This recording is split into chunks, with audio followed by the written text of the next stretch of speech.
la Manigonide, pour moi, c'est vraiment très spécial. C'est ma Madeleine de Proust.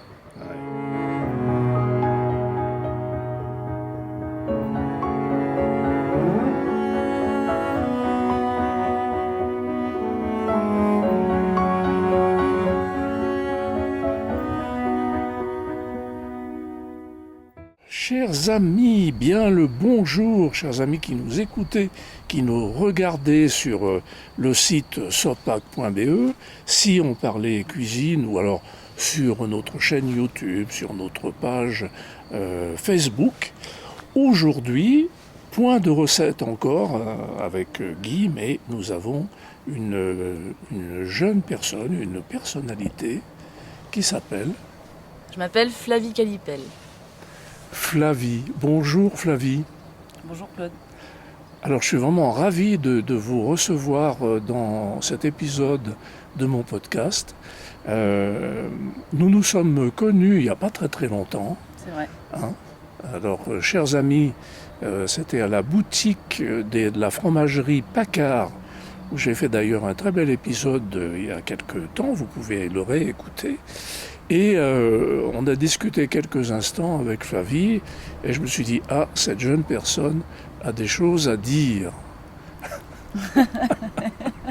Apparemment. Apparemment. Et comment est-ce qu'on peut déterminer votre métier? Comment est-ce que quand on vous demande, Flavie, qu'est-ce que vous faites? Qu'est-ce que tu fais comme métier? Qu'est-ce que vous faites comme métier? Qu'est-ce que vous répondez? Eh bien, je dis que je suis... vendeuse, alors j'aime pas forcément ce terme parce que je trouve que ça va un peu plus loin. Sachant que avant d'arriver à la boutique, j'ai fabriqué le fromage, donc c'est vrai que ça c'est hyper chouette. Et donc j'en sais un petit peu. Voilà, j'ai eu des déboires en fabrication et ça c'était très intéressant. Voilà, quand on est à l'école, tout se passe bien et en fait quand on se retrouve tout seul, et en fait ça se passe pas comme à l'école. Et ça c'est intéressant parce qu'on doit chercher d'où ça vient, et c'est très intéressant. Je dirais que vous êtes fromagère. Oui, bon, on va dire, je n'ai pas beaucoup d'expérience, mais voilà, j'en ai fait presque, pendant 1 an, en Dordogne. Oui. Vous savez, il y a 2 ou 3 ans, j'ai fait un épisode, alors dans mon autre podcast, pour les amis de la fête de la gastronomie, et j'ai interviewé un MOF boulanger, meilleur ouvrier de France, boulanger. Un fou furieux, gentil, Sylvain Herviot. Toujours je le cite, parce que Sylvain, il dit je me suis cassé la gueule 10 fois. La 11e, ça a marché. Oui, c'est comme ça que ça marche. Voilà. En général. Oui, bon, bien sûr, parfois, il y a des conditions qui font qu'on n'y arrive vraiment pas.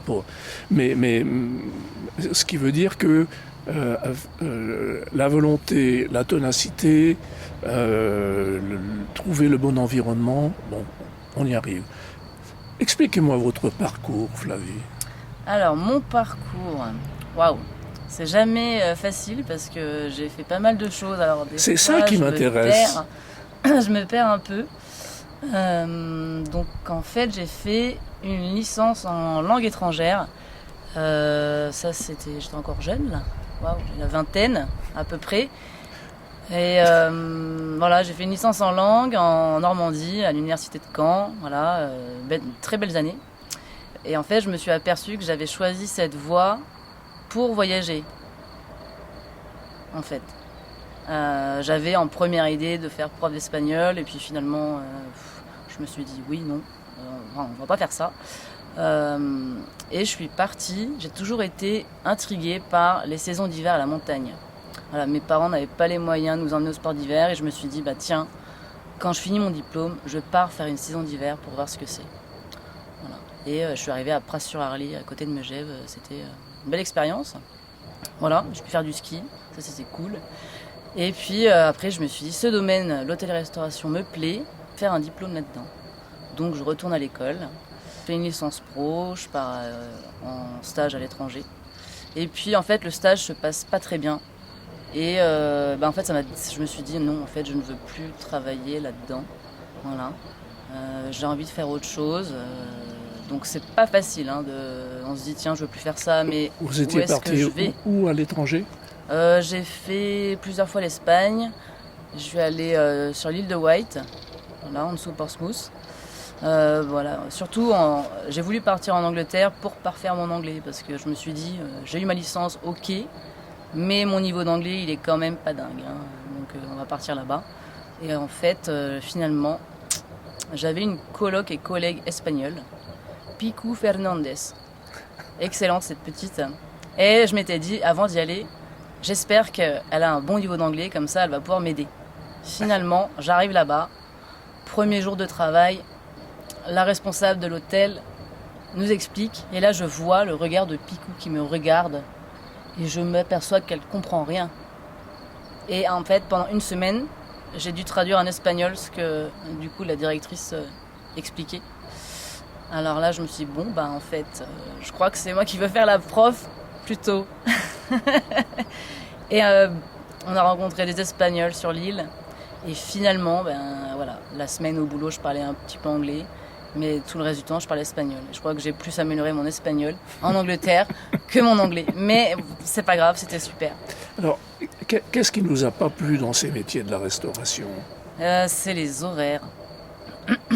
Ouais, c'est ça. C'est un peu... si on veut aller par exemple voir un concert, des choses... sortir le samedi et le dimanche, en fait, on peut pas. Donc c'est vrai qu'au bout d'un moment, je me suis dit, mais j'ai l'impression de ne pas avoir de vie. J'ai pas le temps de profiter comme je le voudrais. Mais c'est un super métier, hein. Mais en fait... Ça ne vous convenait pas. c'est ça, à un moment, je pouvais plus, quoi. Donc vous vous rendez compte que ça ne vous convient pas. C'est ça, je m'en suis rendu compte quand j'étais à Cancale. Enfin, c'est exactement, j'ai travaillé chez Olivier Rollinger à Saint-Méloire-des-Ondes. Voilà, au Château Richer. Franchement, c'était une super expérience. Et d'ailleurs, le maître d'hôtel à la fin m'a dit, franchement, Flavie, bravo, parce que je pensais pas que tu allais arriver à la fin de ton contrat. À un moment, j'ai eu peur. Oui. Et oui, j'étais complètement stressée. Au bout d'un moment, je sais pas trop ce qui s'est passé. Et en fait, j'y arrivais plus, j'avoue. Et je suis allée chez le médecin. Et puis, en fait, j'ai fini mon contrat sous antidépresseur. Et là, je me suis dit, attends Flavie, là, si tu dois prendre des antidépresseurs pour aller au travail, c'est peut-être qu'il y a un truc qui va pas là. Je crois que c'est pas normal. Est-ce que c'est normal que le travail nous rende malades? Non. Donc en fait, il va peut-être falloir penser à faire autre chose. Je crois que tu arrives au bout de ce domaine. Qu'est-ce que vous faisiez chez Olivier Rollinger? J'étais chef de rang. Voilà. Carrément. Et franchement, c'était super. Je me dis, j'ai goûté c'était extraordinaire.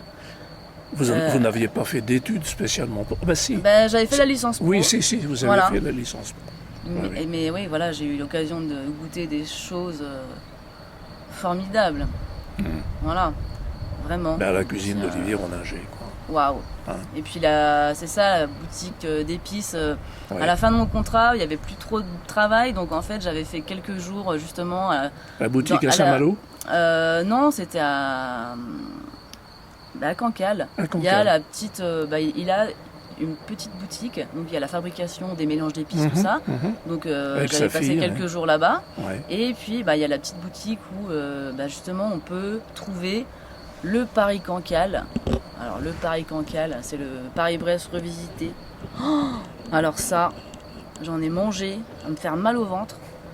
Voilà, parce qu'au restaurant, il y a le chariot de dessert avec les pâtissiers qui viennent servir la glace à la vanille, à tomber, mais les Paris-Cancale, quand il en restait, parce que forcément ceux du midi n'étaient pas resservis le soir.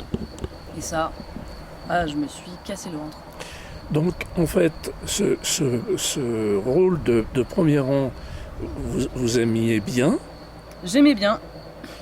Oui. Mais trop de stress. Mais c'est ça, trop de stress, toujours, à 4 épingles, à se maquiller tous les jours. Au bout d'un moment, c'était devenu trop pesant.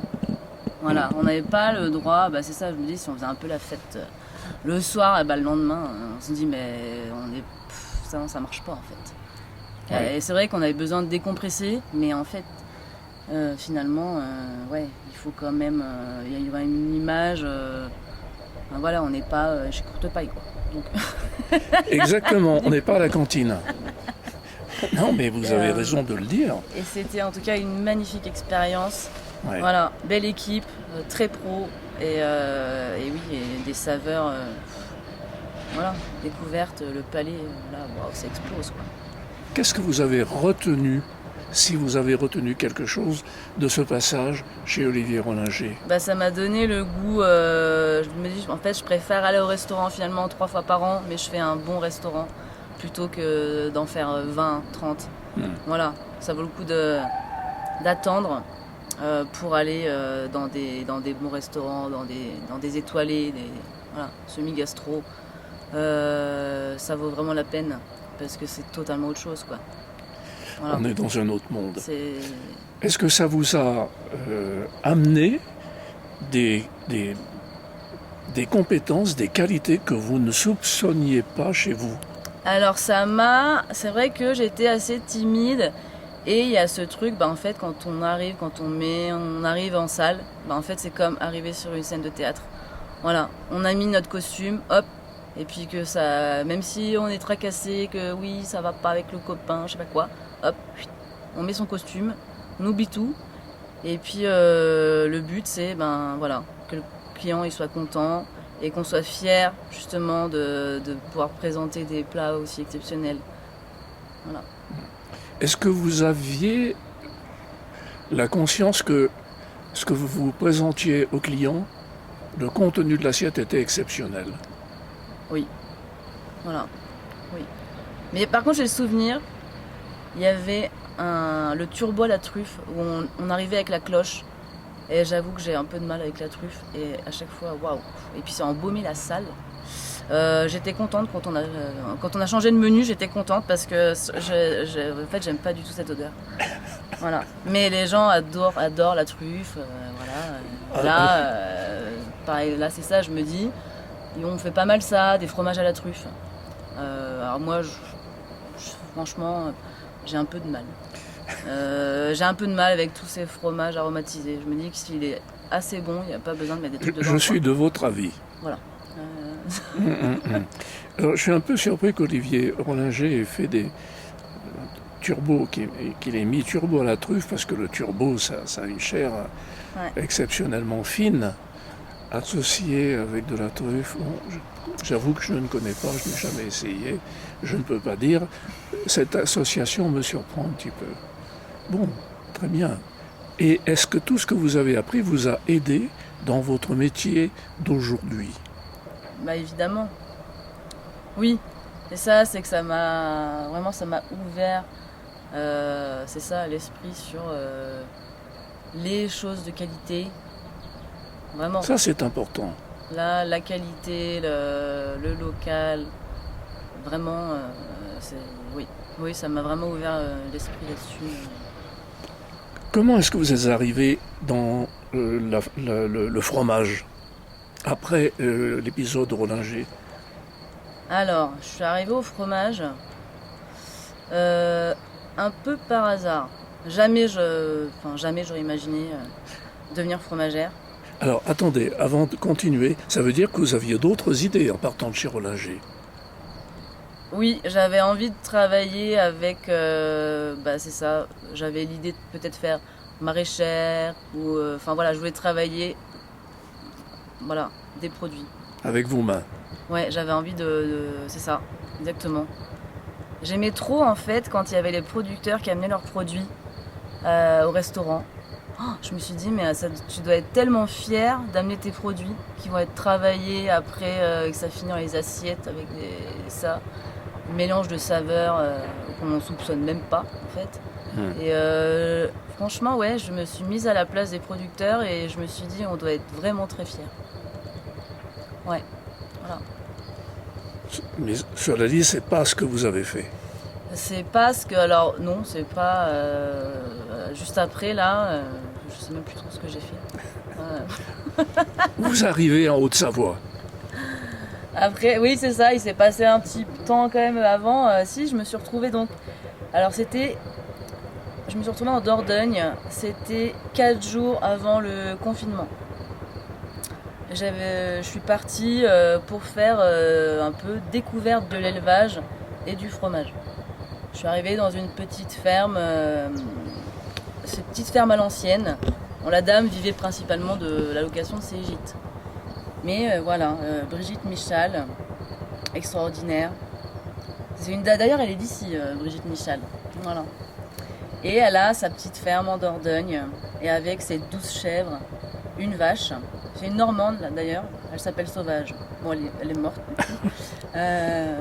Et voilà, donc je suis arrivée. Et là, j'ai appris à traire les chèvres à la main, donc parce que c'était que à la main. Et j'ai commencé à faire du fromage avec Brigitte. Tout a commencé comme ça. Voilà. Et je me suis dit, c'est super. Tu t'occupes des animaux. Voilà. Tu prends leur lait. Et tu fais le fromage. Et ça, c'est super, en fait. Et là, je me suis dit, pourquoi pas aller à l'école. Voilà. Là, c'est bien, tu fais des choses, mais tu comprends pas forcément ce que tu fais. Donc, ce serait bien d'avoir maintenant l'approche technique et de comprendre voilà, comment ça se passe vraiment le fromage, tout ça. Et donc, je me suis inscrite pour aller au CFPPA d'Aurillac. Voilà. J'avais postulé également à Périgueux. Et puis, à l'entretien à Périgueux, on m'a dit franchement, si vous êtes prise à Aurillac, foncez parce qu'il y a un super labo. Les retours sont extraordinaires, les profs sont vraiment top. Donc, franchement, allez là-bas, foncez. Et j'ai été prise à Périgueux, j'ai été prise à Aurillac et je suis partie à Aurillac. Voilà. Et là, je me suis dit, je vais dans le Cantal. Et, et en fait, je suis arrivée là-bas. Et en fait, l'image que j'avais était totalement fausse. Pour moi, c'était la pub Volvic. Moi, j'avais ça, quoi. En fait, pas du tout. Voilà, très bien, très très chouette. Voilà. Après, on m'avait vendu Aurillac, dire ouais, tu vas voir Aurillac, c'est trop bien. C'est l'endroit où il fait le plus froid. Mais en fait, c'est ça. Les gens parlaient du festival, mais je me dis, on peut pas juste ça. Il y a le festival qui est 3 jours, 4 jours dans l'année, mais le reste de l'année, c'est pas le festival. Non. Et en plus, c'était confinement. Donc, en fait, et ben on tourne vite en rond, hein. Quand même. Il fait froid, les gens, ils sont très fermés d'esprit. Ça a été compliqué. Ah oui, ils sont très très chauvins. Et ils ont pas trop apprécié quand je leur ai dit bon, oui, ok, vous avez des jolies vaches, on dirait des peluches avec des jolies cornes. Mais bon, les montagnes, c'est pas non plus les Alpes. Et ils ont pas du tout apprécié. J'imagine qu'ils n'ont pas apprécié. Ils n'ont pas trop d'humour quand même. Bon. Mais, Bon, cela dit, vous faites vos études de fromagère. 9 mois. Voilà, 9 mois. Après, je suis partie en stage dans une chèvrerie dans l'Aveyron. Voilà, à Coubizou. Les chèvres de Coubizou. Voilà, chez Sandrine Alazard et son mari Mathieu. Extraordinaire. Des éleveurs incroyables. Vraiment, waouh. Je me dis, c'est ça. J'ai même appris à des professeurs de la formation des choses ça qui se pratiquaient et ils n'en avaient jamais entendu parler. Voilà. Vraiment, c'était extraordinaire. Des éleveurs super. Voilà. Très bien. Donc, vous passez votre examen que vous avez. Voilà. Et ensuite, vous arrivez en Haute-Savoie. Et ensuite, non, je suis allée travailler en Dordogne. Donc, à quelques kilomètres d'où j'avais fait mon stage chez Brigitte. Voilà. Où j'avais été confinée, en gros. D'accord. Ouais, j'ai une amie que j'avais rencontrée en Dordogne, qui habitait également sur la ferme. Voilà. Elle est sage-femme à Périgueux. Et elle m'appelle un jour à Aurillac. Elle me dit Putain, on m'a demandé si je connaissais quelqu'un pour travailler dans le fromage. Au début, elle s'est dit non, écoute, je connais personne. Et puis là, elle s'est dit mais bien sûr que si. Flavie, elle est à l'école là. Si, je vais l'appeler. Et en fait, voilà. Après, je suis allée travailler chez Rick Meyer, un Hollandais, qui a acheté une ferme.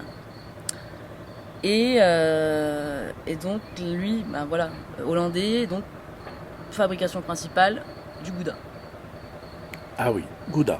Voilà. Oui, il y a beaucoup de Hollandais en Dordogne et il y a pas mal d'Hollandais qui ont racheté des fermes.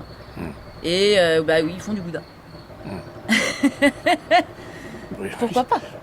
Il y a la clientèle, donc de toute manière, donc en fait, pourquoi pas? Sauf pour moi, je me suis dit, bon, le Gouda, c'est pas vraiment du fromage, quoi. Enfin, Nos chers amis le Belge, parce qu'il y a beaucoup de Belges qui nous écoutent. Hein.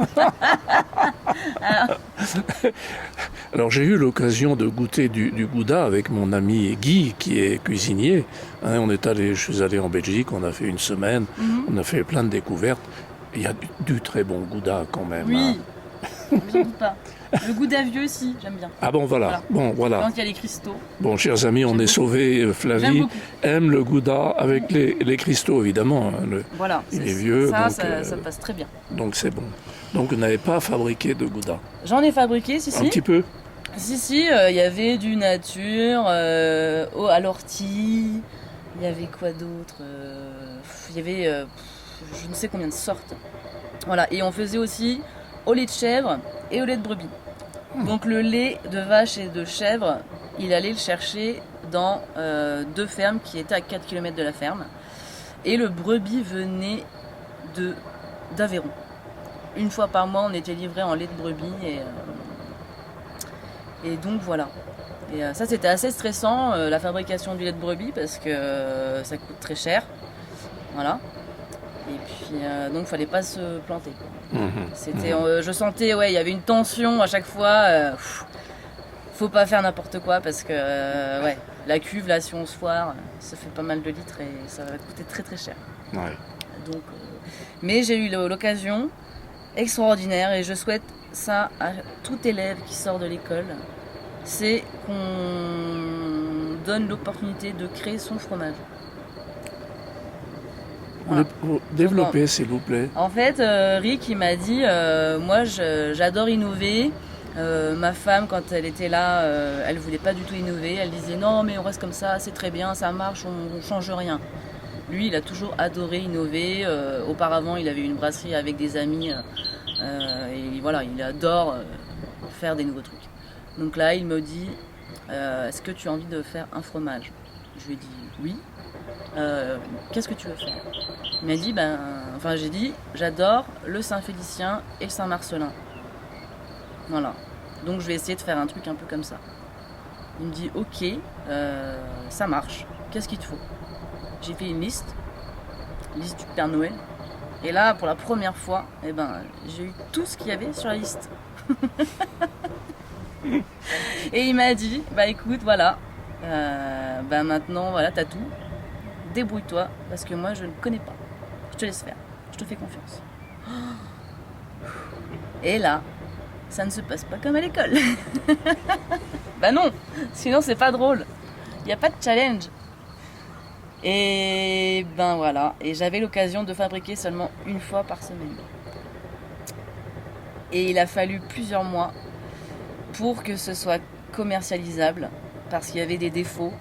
Et puis, en fait, ça peut venir de plein de choses. Donc à chaque fois, j'éliminais quelque chose. Et puis, j'avais mon carnet de notes, Et là, une fois, je me suis dit, waouh! Là, c'est bon, au bout d'une semaine, tout va bien, il n'y a pas de tâches, il n'y a rien. Je pars en week-end. Le lundi, j'arrive, j'ouvre la cave. Oh, mais c'est quoi ces taches fluo? Bon, je me suis dit, oh non, ça recommence. C'est de la moisissure. Ça recommence. C'est du pénicillium. Alors je vous dirai quelque chose après là-dessus. Et en fait, finalement, on a finalement réussi pas retrouvé, mais j'ai recontacté mes professeurs, j'ai contacté une technicienne parce que je me suis dit, j'étais prête à abandonner. Hein. Je me suis dit, mais là, c'est de l'argent de perdu. Après, Rick m'a dit, non mais t'inquiète pas, ça fait partie du truc. Recherche et développement, ça coûte de l'argent. Il fait, non, on va pas abandonner, on va continuer. Voilà. Et puis on a finalement réussi à trouver d'où venait le problème. Et du coup, c'était les stores en plastique. Voilà, ça venait de là. Donc en fait, on les a passés à l'acide. Et puis bah voilà, suite à ça, plus de problème, tout bien. Voilà. Et j'avais donc un ami testeur et j'avais mon client du marché testeur, Jean-Claude Parnier, d'ailleurs, qui est un spécialiste de la truffe. Il a écrit plusieurs bouquins, d'ailleurs j'ai son bouquin là, dédicacé. Et c'était mon client testeur. Voilà. Et là je l'ai eu, c'était il y a 2 semaines, je l'ai eu au téléphone, parce qu'on s'appelle de temps en temps. Et il me dit, bah écoute Flavie, voilà, à chaque fois que je vais au marché à Thiviers, à chaque fois j'achète un de tes fromages. Je fais, ils sont encore là? Et je fais, bah oui. Ah oui, et votre Rick a continué la fabrication. Il a continué la fabrication et ça s'appelle toujours le crémeux de Flavie. Et en fait, d'un fromage au lait de vache, c'est devenu aussi. On fait ça. Après, on l'a fait aussi en chèvre et en brebis. Donc là, c'est passé d'un produit à 3 produits. Donc on a avec les 3 laits. Comme ça, ceux qui veulent pas manger de vache, on a possibilité d'acheter en chèvre et en brebis. Donc vous avez un fromage à votre nom. Oui. Le fromage que vous avez imaginé, testé, fabriqué, conçu. C'est ça, il existe toujours et je suis ravie. Bravo. Alors, redites-nous où on trouve votre fromage, Flavie. Alors, le fromage, on le trouve au marché de Thiviers le samedi. Alors, c'est où Thiviers? Thiviers, c'est en Dordogne, voilà, à quelques kilomètres de Périgueux. D'accord, ok. Voilà, et d'ailleurs, si on peut le trouver également au marché à Périgueux. Ah, c'est intéressant ça, c'est vraiment bravo. Merci. Alors, ce que je voulais vous dire à propos du Saint-Félicien et du Saint-Marcellin, moi je suis né dans l'Isère, près de Saint-Marcellin, dans un patelin qui s'appelle Saint-Just-de-Clé. À Saint-Just-de-Clé, alors maintenant ça a été racheté, c'est Lactalis qui a racheté, mais quand j'étais gamin, c'est au même endroit, c'est les mêmes locaux, alors ils ont agrandi. C'était monsieur André Berruyer.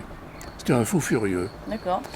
Et donc, alors c'était pas encore le Saint-Félicien, c'est venu que après le Saint-Félicien. C'était le Saint-Marcellin Tradition. Mais le Saint-Marcellin Tradition, il était complètement bleu à la surface. Ah oui. Il y avait le pénicillium. Et c'est ça qu'on aimait. C'est ça, moi, que j'aime. Et après, Ça a changé. Eh ben oui, ça a changé. Je dis, mais, et là, maintenant, il est où le bleu? Ah ben monsieur, non, on fait plus, là, les clients, ils aiment. Comment les clients aiment pas ça? Mais c'est pas possible. C'est ça qui donne tout le goût. Donc, c'est ce qui vous est arrivé quand vous dites... Oui. Enfin, j'avais eu des taches bleues. Il y a eu du bleu, il y a eu un peu... il y a eu plein de couleurs, hein. Ouais. Du jaune, du vert, du orange. Et alors, quand il était comme ça, votre fromage, est-ce que vous le goûtiez? Ah bah oui, j'étais obligée. Eh ben, c'était pas bon toujours... Non. Non, c'était pas bon? Non, parce que le jaune, en fait, ça donne de l'amertume, ça a un goût de savon, et franchement, non. Ouais. J'avoue que des fois, je me suis dit, les pauvres testeurs, en fait. Ouais, le copain, il m'a dit, il fait, ah mais Flavie, là, c'est pas possible, c'est pas mangeable, je suis désolée. Et j'étais là, bah ouais. Et ben voilà, c'était intéressant, justement, de suivre et tout. Et justement, il était là, là c'est mieux, c'est pas encore ça, mais c'était hyper intéressant. Non, mais ce que je trouve extraordinaire, c'est qu'effectivement, vous avez eu un patron, un maître de stage, appelons-le comme vous voulez, qui vous a donné, et vous l'avez souligné, l'opportunité de créer votre fromage, c'est ça. Qui, plusieurs années après, est toujours fabriqué et vendu. Ouais. Bravo, il y a de quoi être fier. Je suis assez fière. Ma maman aussi est très fière. Ah bah d'ailleurs, oui. j'ai gardé une petite étiquette, voilà, que j'ai mis dans la boîte à souvenirs. Et vous en fabriquez, là? Non, du coup, aux caves, Nous, on fabrique pas du tout le fromage, ce sont les producteurs. La spécialité, c'est vraiment, voilà, on Est-ce travaille que avec les producteurs. j'ai bien Il y compris. a, non, il n'y a pas de fromage qui ressemble. Bien sûr, j'ai bien compris. Ça vous titille pas un peu de temps Ça en me temps? manque un peu. Ça me manque en fait de pas fabriquer, ça me manque les animaux. Ouais, je savais très bien de toute façon qu'au bout d'un moment ça allait me manquer. Ah, ah. Et là d'ailleurs, mes prochaines vacances, eh ben, j'ai pas encore choisi la destination, mais je vais partir faire du woofing. Voilà, donc là j'ai déjà sélectionné une ferme qui est en Charente, une nana qui fait, une jeune qui a des chèvres et qui fait du pain. Alors peut-être que je vais aller là-bas, ou soit je vais aller peut-être en Dordogne. Il y a un jeune homme qui fait des champignons. D'ailleurs, je pense que quand j'étais en Dordogne, je lui en ai déjà acheté. Il produit des shiitake. Je me demande si c'est pas lui d'ailleurs. Ça pourrait être marrant d'aller faire du woofing chez lui quand j'en lui en ai acheté il y a quelques années. Je sais pas si c'est lui, mais voilà. Je sais pas. En tout cas, voilà. Là, pendant mes prochaines vacances, je vais partir à la ferme. Très bien, très bien. Oui, il faut pas. Enfin, vous avez mené ce projet très très bien. Peut-être c'est bien de ne pas s'arrêter en si bon chemin. Bah non, non, mais j'aimerais bien un jour. C'est mon projet à plus long terme. Parce que j'ai d'autres projets avant, mais le projet à plus long terme, ce serait d'avoir ma boutique. Et alors oui, vendre du fromage. J'aimerais beaucoup. Et ouais, j'aimerais beaucoup. Et d'ailleurs, j'ai ma soeur jumelle qui s'est reconvertie fleuriste. Et j'aimerais bien qu'on travaille ensemble. Voilà, qu'on soit une boutique, mais 2 boutiques en fait. Ça, ce serait super. Oui, tout fromage fleur, ça peut bien marcher. Ça peut bien marcher, voilà. Absolument. Et oui, oui. Mais boutique, ça ne veut pas dire que vous fabriquez. Non. Non. On verra. On verra. Peut-être aller ou faire du fromage chez moi pour m'amuser, quoi. Ouais. Ouais. Non, vous vous rendez compte, vous avez créé ce fromage Flavie. Le crémeux de Flavie. Voilà. De bout en bout jusqu'à la commercialisation et qui continue. Vous avez réalisé ce projet complètement incroyable. Ouais, j'ai hâte de retourner en Dordogne d'ailleurs pour aller voir les amis et puis retourner sur le marché. D'accord. Voilà. J'aimais beaucoup d'ailleurs aussi l'après-marché avec les collègues, boire un verre. Et c'est vraiment cette ambiance marché aussi, ça me manque. Voilà. C'est super. Oui, c'est sympa. Hein. C'est vraiment super, il y a vraiment cette entraide là. Enfin, c'est vraiment génial. Ouais. Et ça me manque un peu. Bon, ça va revenir. Donc vous retrouvez à un moment dans la fromagerie Paccard. Tout à fait. Hein. Bon. Et là vous dites je vais à la boutique. Comment ça se passe? La première fois? Ouais. En fait, la première fois que je suis allée à la boutique, c'était... j'allais avoir un entretien le jour même. En fait, oui, c'est ça va faire 2 ans. Je suis allée chez ma soeur jumelle qui habite à côté d'Ivoire. Et elle m'a dit, j'ai un fromage à te faire goûter. Faut que tu goûtes ça. Et elle m'a fait goûter la manigodine. Et là, je goûte. Et là, je me dis, waouh, ça, alors c'est selon moi, hein, mais c'est un fromage vraiment réussi. Parce que ça peut plaire à beaucoup de palais. Donc c'est réussi. Voilà, je me dis, ça, c'est obligé que ça marche. Et donc quelques jours après, je rentre en Dordogne et j'envoie un message donc à Eric. Et en relisant, je me suis rendu compte que ça ressemblait étrangement à une lettre de motivation. Voilà, mais je me suis dit de toute façon, allez, je l'envoie. À ce moment-là, j'étais en arrêt maladie pour le problème d'épaule d'ailleurs. Et ouais, je me suis dit de toute façon, allez, envoie le message et puis on verra bien. Et le lendemain, J'avais pas eu de réponse. En même temps, ça faisait même pas 24 heures que j'avais envoyé le message. Et je me suis dit, eh bien, allez, j'appelle. Au moins pour savoir si le mail s'est pas perdu, on ne sait où. Et puis, voilà, je tombe sur Eric Favre, bonjour. Donc Eric Favre, responsable de la boutique Les Fromages du Fermier. Et puis, donc je lui demande s'il avait bien reçu mon mail. Il me dit non. Et là, il me dit, mais allez-y, présentez-vous. Donc je me présente et il me dit, écoutez, votre profil est intéressant. Si jamais, voilà, je vous le dis, j'ai un poste à pourvoir au mois de mai. Il fait, envoyez-moi votre CV, votre lettre sur mon adresse vraiment. Et puis je vous recontacte. Donc il me recontacte quelques jours après et il me propose de venir donc à Manigo découvrir, faire la visite avec donc les individuels. Donc c'était soit, il m'a dit tu peux venir soit le mardi ou le jeudi à 14h30. Et donc je suis venue, j'ai fait la visite avec tous les gens, voilà, avec Charlotte, les surchaussures. Et puis à la fin, on a fait la dégustation. Et après, j'ai passé l'entretien avec Eric. Voilà. Et c'est comme ça que tout a commencé. Alors, parlez-moi de la Manigodine.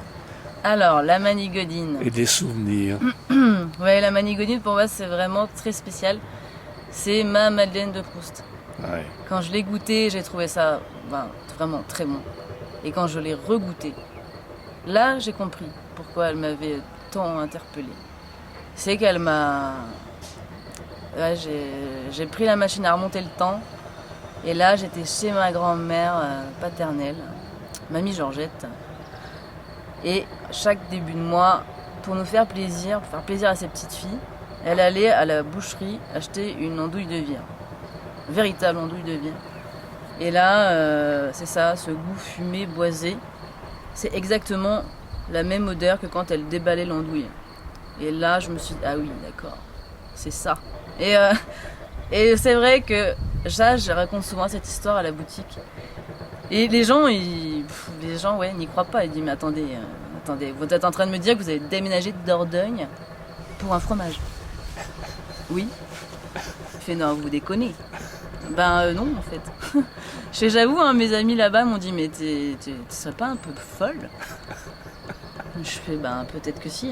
Mais si jamais ça va pas, de toute manière, je fais un pas en arrière et je reviens en Dordogne. Ça va pas. C'est très simple. Et en fait, voilà, je suis toujours là. Et oui, j'adore raconter cette histoire. Voilà. Des fois, quand je raconte l'histoire, je me mets à pleurer. Je confirme. Chers amis, je confirme. Et c'est un peu pour ça qu'on est là aujourd'hui, parce que Flavie m'a raconté cette histoire avec de belles larmes dans les yeux. J'ai dit, ah là là là là. Là, ah oui. Elle a des choses à dire, cette jeune dame. Je me suis sentie très bête à ce moment-là, parce que là, en plus, j'étais en train de pleurer. Hein. Et là, il y a des clients qui sont arrivés. Oui. Et là, je me suis dit, mais ils vont se dire, mais il se passe quoi là-dedans? La vendeuse est en train de pleurer. Non, mais je pense que ça les a touchés aussi. Oui, je crois qu'ils ont acheté une Manigodine d'ailleurs après. Ah bah oui, oui. Parce que moi je leur ai dit, non mais voilà, c'est tout à cause de la Manigodine, mesdames, messieurs. Donc, prenez de la Manigodine. Je confirme que c'est vraiment très bon. Je ne connaissais pas ce fromage non plus. Pourtant, j'habite à Annecy, c'est pas loin. Hein. Alors, je rappelle, Manigot, c'est la patrie de Marc Vera, hein, grand chef s'il en est. Et donc, Flavie est travaille à la fromagerie Paccard, à la boutique de la fromagerie Paccard, donc vous avez bien compris, où on vend cette Manigodine. Si vous venez passer des vacances d'été, d'hiver, enfin on s'en fout de toute manière, si vous passez à Manigot, ou même si vous n'avez pas envie de passer à Manigot, eh bien il faut y passer quand même pour aller acheter de la Manigodine, mais pas que, à Flavie, qui vous recevra avec grand plaisir. Voilà. Quand vous vous levez le matin, quelle est votre motivation? ma motivation le matin quand je me lève, et ben, c'est de continuer d'être fière de vendre des produits d'une telle qualité. Vraiment. Le reblochon, Pacard, attention. Oui, oui. Là, en fait, quand je suis venue faire la visite, quand j'ai passé l'entretien, là, et bien voilà, j'ai goûté le reblochon. Et franchement, je me suis dit, ah ouais, mais c'est quoi ce fromage de dingue? Voilà, je me suis dit, mais j'ai jamais mangé un reblochon comme ça. En fait, faut le dire, c'est vrai qu'en étant normande, sur les plateaux de fromage, il n'y a jamais eu un reblochon. J'allais vous poser la question. Jamais. Non. Non. On est un peu chauvin partout, hein. Bon. C'est ça. Donc là, quand j'ai goûté le reblochon, voilà. En fait, j'ai fait mon palais reblochon avec les reblochons Pacard. Donc en fait, c'est compliqué. Dès que je mange un autre reblochon qu'un reblochon Pacard, et bien en fait, je suis tout le temps déçue. Je me dis, mais ouais, voilà. Oui, si, c'est sympa, mais c'est pas pareil quand même. Voilà. Ouais, c'est dans les reblochons sont extraordinaires. J'ai mes producteurs préférés, mais selon la période de l'année, des fois, bah, c'est ça, je suis là genre, ah, bah finalement, là je le mets en numéro 2 sur le podium. Avec Eric, on s'amuse. Des fois, c'est ça, je lui dis, bah alors, à ton avis, qui a fait celui-là? Bon, des fois, il se trompe, voilà. Et oui, pareil, il se dit, ah bah, c'est vrai? C'est lui qui a fait ça? Oh, mais il est pas comme d'habitude. Voilà, bah, c'est le fermier. On n'est pas sur un truc... ça bouge. Et d'ailleurs, là, bah, prochainement, les montées en alpage vont bientôt commencer. Et oui, là, ça va être... il y aura une période un peu plus compliquée, évidemment, c'est normal. Ouais. Changement de locaux, le temps que ça se mette en place, l'alimentation. Ouais. Voilà, il y a tellement de choses qui vont changer que forcément, à la fabrication, on a beau faire tout ce qu'on peut, on est avec du vivant et voilà, il faut accepter. Il peut y avoir des défauts au début, mais c'est tout à fait normal. Et puis quand il y a des montagnage, c'est pareil. Voilà. Alors, je reprécise que la fromagerie Pacard est un affineur. C'est pas lui qui fabrique. Il travaille avec, je crois, 14... vous travaillez avec 14 producteurs? Avec une trentaine de producteurs, mais un peu plus de la moitié en reblochon. Ah voilà, c'est ça. Voilà. Oui, c'est ça, dans le reblochon. Et donc, les reblochons sont fabriqués sur place par l'éleveur. C'est ça, à la ferme. À la 2 ferme. fois par jour. Voilà, 2 fois par jour. Et ensuite, au bout de 2 jours, je crois...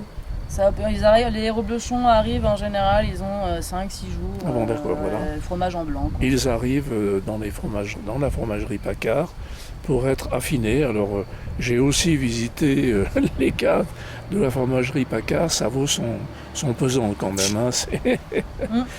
C'est pas mal. Moi, je deviens fou là-dedans. Hein.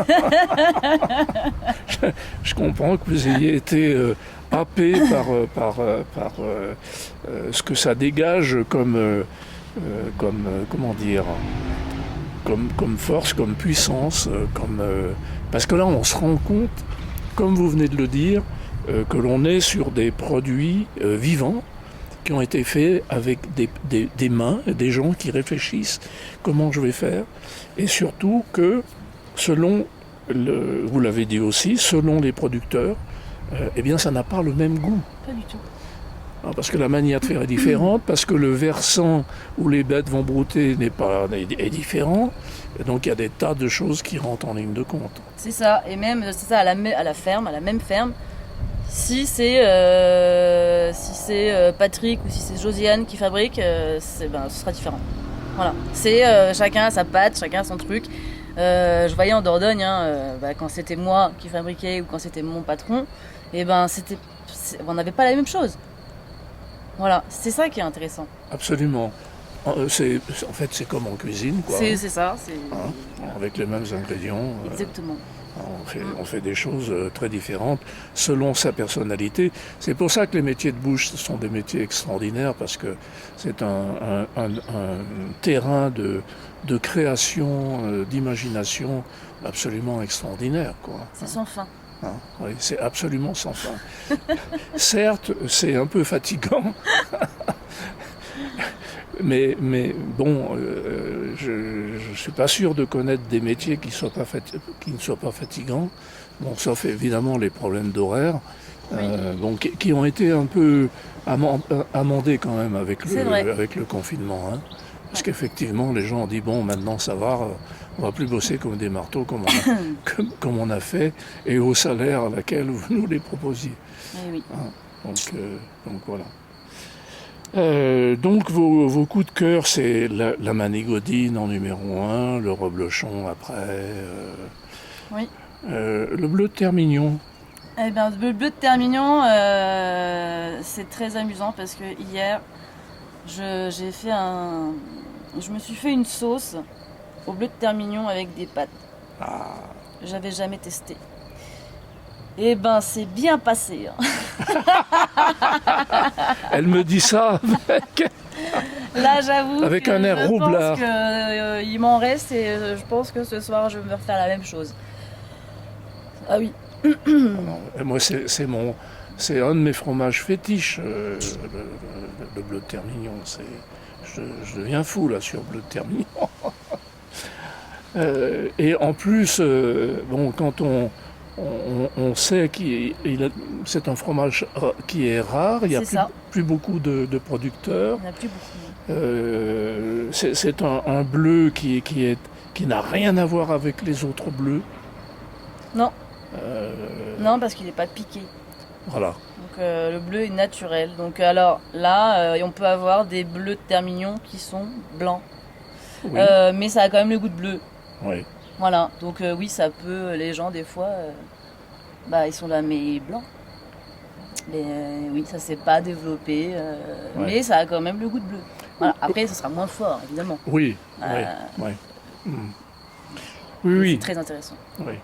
Là, on est sur des produits qui ne sont pas pasteurisés.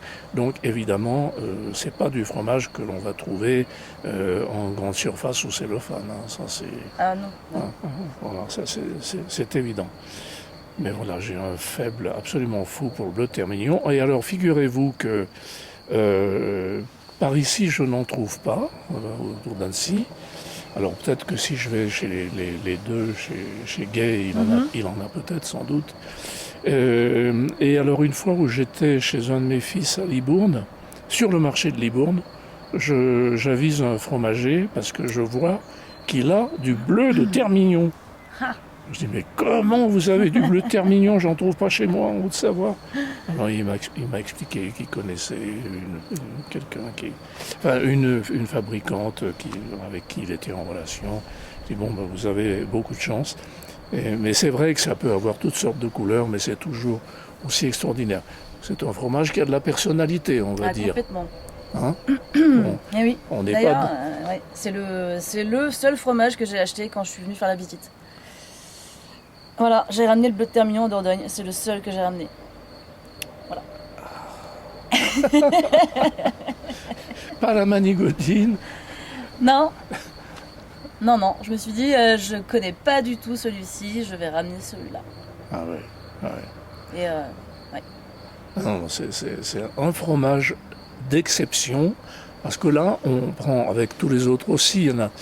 Mais pour moi, sur le bleu de Termignon, on prend vraiment conscience de ce que c'est qu'un produit vivant. C'est ça. La croûte déjà. La croûte, la couleur, l'aspect, le regard, l'odeur, la texture, la saveur quand on le met légèrement sous le palais, là, qu'on fait aller la langue sous le palais. Aïe, aïe, aïe, aïe, aïe. Ah oui, ça fait bien plaisir. Oui, donc je comprends qu'une sauce au bleu de Termignon, surtout avec des pâtes, Alors, cela dit, les truffes vont très bien. Hein. Le râpé de truffe va très bien sur les pâtes. Hein. Ah oui. Mais je ne mélangerai pas. Hein. Je ne mélangerai pas. Non, ça fait peut-être Non, trop. Là. non, ça ferait trop. Ouais. Ah, ben dites-moi, très bien. Et la sauce à la manigodine. Oui, aussi. Oui. En plus léger. Avec un poulet rôti. Oui. Ça, c'est sympa aussi. Alors, expliquez-moi comment vous la travaillez, votre sauce à la manigodine. Du coup, vous allez avoir une ou plusieurs recettes, chers amis. Hein. Alors, la sauce à la manigodine, je me suis dit... En fait, c'est la première fois que j'en ai fait. J'avais mis un petit fond d'eau. J'ai fait fondre la manigodine. Et après... Feu doux. Oui. Hein, oui, toujours. Oui, feu doux. Et j'avais enlevé l'arête. D'accord, oui. Voilà. Expliquez ce que c'est que l'arête. C'est le tour vraiment du fromage où ça peut être le plus sec. Je l'avais enlevé. Et donc voilà, j'ai fait fondre ça tout doucement. Et en étant une bonne normande élevée à la crème au beurre, je me suis dit, on va mettre un petit peu de crème avec. Et là, eh ben j'ai léché l'assiette. Hein. Si j'avais pu manger l'assiette, j'aurais fait. Mais un peu de beurre quand même ou pas? Non. Non. Non, juste. Oui, oui, la crème, surtout si c'est une bonne crème, avec la manigodine, c'est bien. Voilà. Pas de sel, pas de poivre. Hein. Non. Voilà, parce que le fromage, non, ça se. Si on doit en mettre, on peut. Oui. Mais déjà à goûter comme ça et après. D'accord. Donc vous obtenez une sauce onctueuse. Voilà, assez épaisse. Selon si on veut mettre un peu plus d'eau, selon ce qu'on veut obtenir. Ouais. Mais un peu épaisse. Et alors, donc vous servez, vous nappez votre partie de poulet. C'est ça. D'accord. Voilà. Ok. Et quel accompagnement vous faites dans ce cas-là avec le poulet? Très simple. Hein. Pommes de terre au four. D'accord. Ou alors un petit riz, et puis on peut mettre la sauce à la manigodine avec le riz. D'accord, ok. Bon ben voyez, je me disais qu'on n'avait pas de recette, mais finalement on pourrait faire les escalopes à la normande revisitées à la manigodine. Ça peut être sympa aussi. Ah oui, oui. Escalope normande. Allez-y Flavie. Escalope normande revisitée à la manigodine. Façon Flavie. Façon Flavie. Voilà. Expliquez-nous. Eh bien, voilà. Normalement, on met la crème, les champignons. Et là, on va rajouter à la crème de la manigodine. Et là, voilà, vous n'avez plus qu'à vous régaler. Et c'est parti. Voilà. On ne met pas de cidre. Non. Même doux. Non. En revanche, on peut boire du cidre. On peut boire du cidre. Tout à fait. Ça, on peut faire ce qu'on veut. On peut faire les associations qu'on veut. Le moment, c'est ce qui compte, c'est se faire plaisir. D'accord. Voilà. Bon. C'est très simple. Donc vous allez forcément refabriquer un jour un fromage. Vous avez une idée? Pas encore. Non. Je me souviens à l'école, j'ai été hyper déçue. Je me suis dit, c'est dommage, les fromages que je préfère, et bien en fait, ça fait partie un peu des moins rentables. Enfin, au niveau des rendements, tout ce qui est pâte pressée, puis parce que c'est ça, je me dis avant que ça ait du goût, et ben ça prend du temps, donc c'est de l'argent qui dort. Donc là, oui, je me suis dit, j'ai pas envie de faire des yaourts. Ça m'intéresse pas, j'aime pas les yaourts, j'en mange pas. Mais oui, ça c'est rentable, les yaourts. Ouais. Voilà, dès qu'on fait des yaourts de chèvre, de brebis, là, voilà, là, c'est quand même pas beaucoup de boulot. Et je me suis dit, c'est pas du tout intéressant en fait. Et il n'y a pas tu vois pas une évolution de produit. Et je me suis dit, mais je veux pas du tout faire ça. Donc finalement, ouais. Et puis je m'étais dit, si je m'installe, parce que je pourrais m'installer si je veux. Mais je me suis dit, non. Après avoir fait pas mal de stages, je me suis rendu compte que le métier de producteur, voilà, quand on fait du lait, alors c'est super de faire des fromages, tout ça, mais voilà, cette contrainte de la traite, 2 fois par jour. Bon, après, on peut passer à la monotraite. Ça, c'est possible. Mais voilà, on a cette contrainte des animaux tous les jours. Et en fait, c'est pas un métier, c'est un mode de vie. Oui. Et j'ai été habituée à mes vacances. Alors 5 semaines déjà, c'est pas beaucoup. En fait, bon... Pour faire du woofing. Et oui, je me suis dit, bah non, c'est pas un mode de vie qui pourrait me correspondre. Voilà, si j'ai envie de partir en vacances comme ça, hop, j'ai envie d'y aller si je peux. Là, c'est beaucoup plus compliqué. Ouais. Donc, voilà, je me suis dit, je vais faire du fromage chez les autres. Alors oui, c'est pas pareil. Ouais. Voilà. Mais je me suis dit, voilà, emprunter tout ça, là, c'est pour péter un plomb 2 ans après, avec des emprunts jusqu'au cou. En fait, non. Va déjà faire des expériences et puis tu vas vite te rendre compte si c'est fait pour toi ou pas. En Dordogne, je me souviens, un dimanche, je n'avais pas du tout envie de me lever. Dans mon lit, je me suis dit, j'en ai rien à faire, les chèvres elles vont se traire toutes seules. Et bon, je me suis levée quand même. Oui. Oui. Mais là, au bout ça fait ça 1 fois, 2 fois, 3 fois. On se dit, bon, je sais pas du coup, je vais peut-être pas me lancer dans cette grande aventure de l'installation. C'est peut-être un peu risqué. Oui, surtout que vous aviez eu une expérience chez Olivier Rollinger avec beaucoup de stress. C'est ça. Si c'est pour recommencer... non. Bon. Mais ce qui est quand même très... à la fois drôle et qui interpelle, c'est que, comme vous venez de le dire, vous n'aimez pas les contraintes. Cela dit, vous aimez ces métiers qui demandent beaucoup de rigueur, beaucoup d'attention. Ouais. C'est drôle. C'est vrai. C'est vrai. Quel conseil, si vous le souhaitez, donner à des jeunes qui sont en train de s'orienter, qui ne savent pas vraiment, vers ces métiers dits de bouche, au sens large, peut-être la fromagerie que vous connaissez, les métiers de service, de salle que vous connaissez, ou d'autres, ou de boulangerie, parce que vous me disiez que vous alliez peut-être aller faire du woofing. Oui. Moi, je fais mon pain aussi. Qu'est-ce que vous pourriez leur dire ? Alors, je pourrais leur dire, et je leur conseille, justement, d'aller voir, d'aller faire, vraiment, dans plusieurs,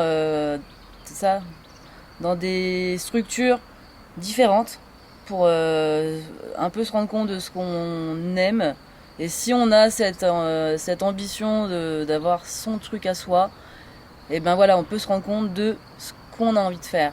Quelle dimension, d'aller voir les différents produits qui sont faits.